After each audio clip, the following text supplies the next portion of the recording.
katika kumtangaza mshindi wa pili nyanja ya tamthilia.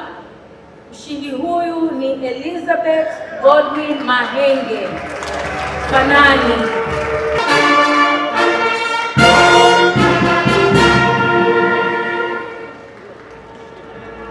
Asante sana. Nyanja inayofuata ni hadithi za watoto, na mshindi wetu usiku wa leo, mshindi wa pili ni Godlove Kabati Celestine, Kumbe ni Mwizi.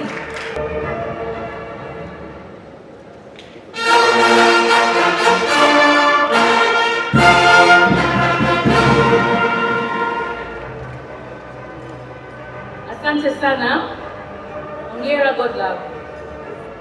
Na nyanja ya mwisho, nyanja ya ushairi, mshindi wetu kwa mwaka huu ni Kombo Abdalla Omar, Tunu ya Taifa.